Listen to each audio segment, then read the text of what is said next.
What is really happening in Cleveland right now? Because if you strip away the noise, the spin, and the sudden narrative shifts, what? Browns head coach Kevin Stefanski just said publicly changes the entire conversation around Shedeur Sanders, Andrew. Barry Ann, who actually deserves credit inside that building, and what's going on YouTube? This is Mad Dog TV.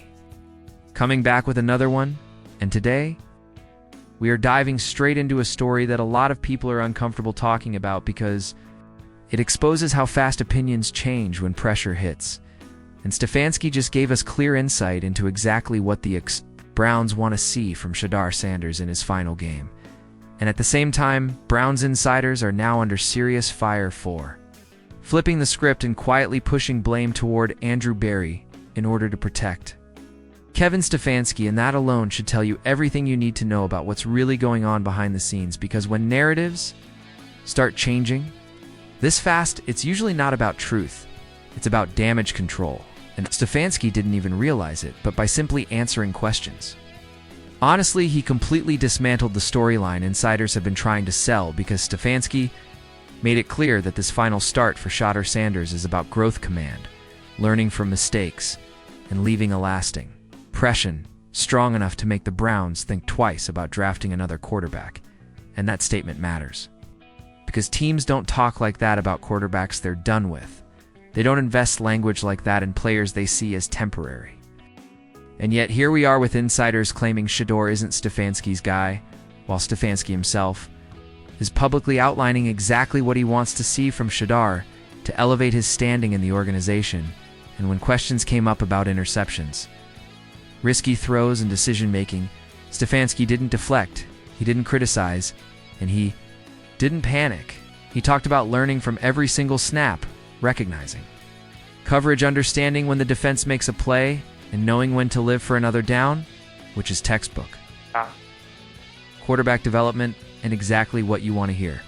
When a young quarterback is being evaluated beyond just box score watching, and even when Harold went down early in the game, Stefanski acknowledged the impact, but didn't use it as an excuse, instead emphasizing trust, chemistry, and adjustments, which shows the staff is focused on building, not blaming.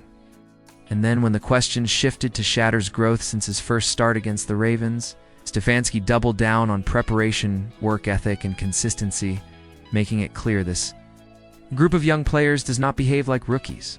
They don't need chasing, they don't lack focus, and they don't cut corners. They love to work, they love to compete.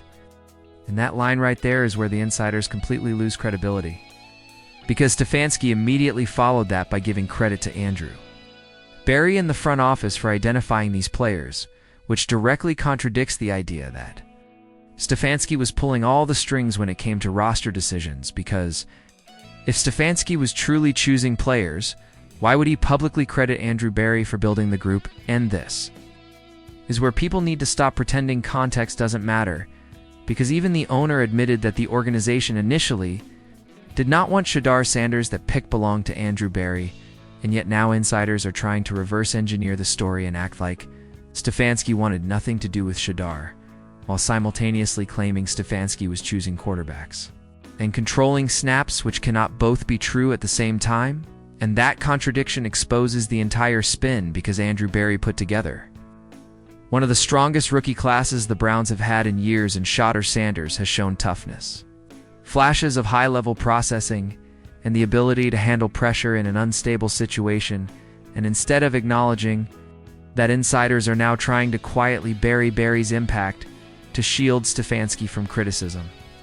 And that's not how accountability works.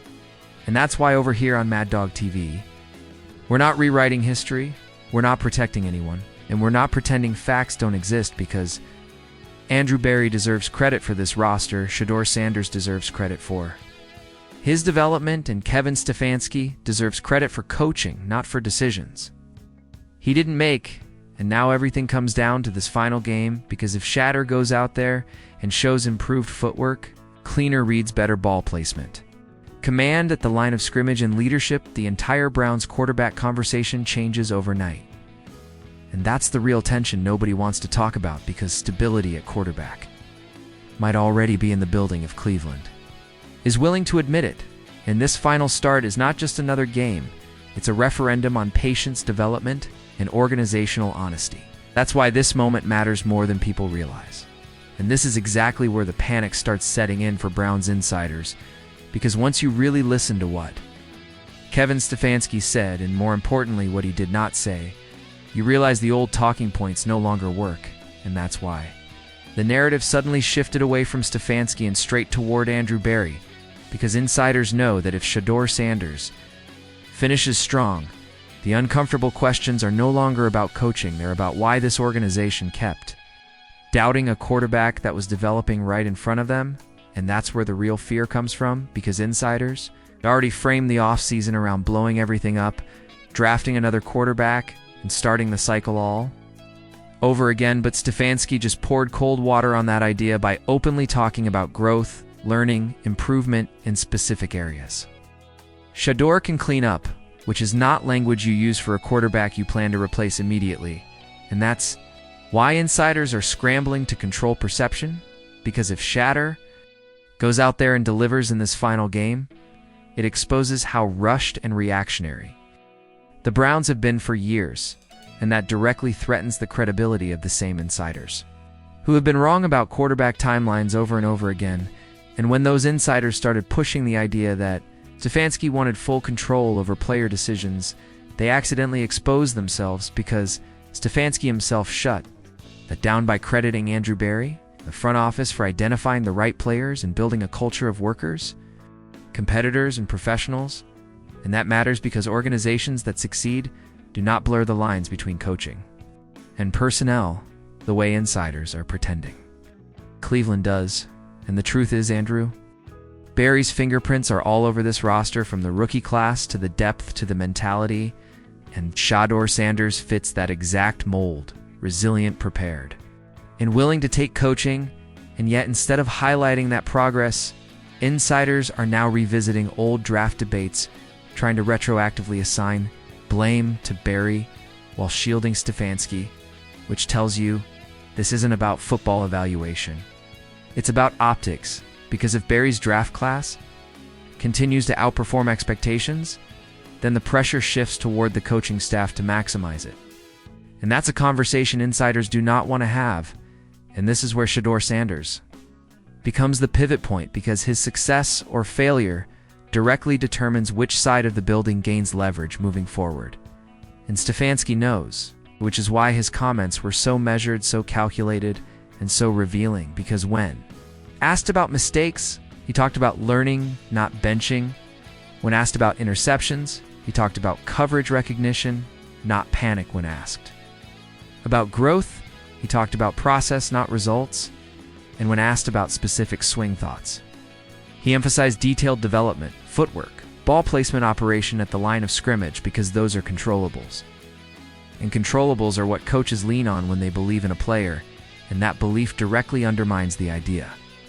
That Shedeur is just keeping the seat warm for the next draft pick, and that's why insiders are now quietly trying to reset expectations by pushing the idea that the front office and coaching staff are misaligned, because if the Browns do decide to stick with Shedeur after a strong finish, insiders need a scapegoat for why their draft predictions were wrong, and Andrew Berry becomes the easiest target, even though the facts don't support it, because Berry identified Shedeur, Berry trusted his upside, and Berry assembled a rookie class that Stefanski himself praised publicly, and you cannot ignore that, no matter how hard you try to spin it.